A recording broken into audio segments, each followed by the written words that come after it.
नमस्कार प्रिय दर्शक बंधुरा रीतास किचेने अनेक अनेक स्वागत जानिए आज के रेसिपि शुरू करছি।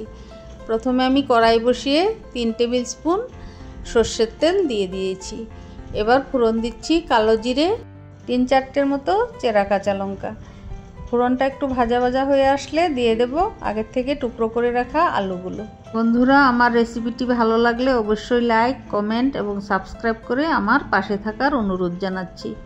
एबारे दिए दिচ্ছি हलुद गुड़ी, दिए दिচ্ছি 1 टीस्पून नुन। नुनटा स्वाद अनुयायी दिते हबे।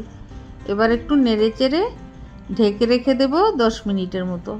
एखन जेहेतु नतून आलू सेদ্ধ होते बेशी समय लागे ना। फिरे आसছি 10 मिनिट पर। आलूगुलो 80% मतो सेদ্ধ हये गेछे। एबार एकटू नेड़े चेड़े निচ্ছি। दिए दिচ্ছি काँचा लंका बाटा। কাঁচা লঙ্কাটা আমি আদা বাটা করে দিয়েছি। এবার দিচ্ছি আগের থেকে বেটে রাখা পোস্ত। এবার ভালোভাবে নেড়েচেড়ে মিলিয়ে নেব। বন্ধুরা এই রেসিপিটি একবার বানিয়ে দেখবেন। এই পোস্ত আলু দিয়েই এক থালা ভাত খেয়ে নেওয়া যায়। এবার হাফ টিস্পুনের মতো চিনি দিয়ে দিলাম স্বাদের ব্যালেন্সের জন্য। তারপর একটু নেড়েচেড়ে আবারও ঢেকে রেখে দিলাম 10 মিনিটের মতো।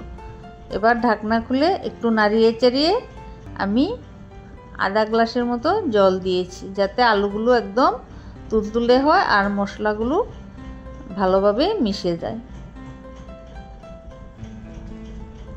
এই ধরনের নতুন নতুন রেসিপি পেতে হলে আমার চ্যানেলটাকে অবশ্যই লাইক কমেন্ট এবং সাবস্ক্রাইব করে আমার পাশে থাকার অনুরোধ জানাচ্ছি। আর পাশের বেল আইকনটি ক্লিক করে দেবেন যাতে সবার আগে নোটিফিকেশন আপনার কাছে চলে যায়।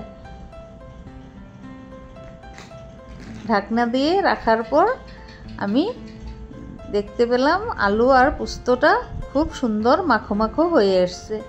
এবারে আমি নামিয়ে নেব। তারপর গরম গরম সার্ভ করে নিলাম আজকের রেসিপি আলু পোস্ত।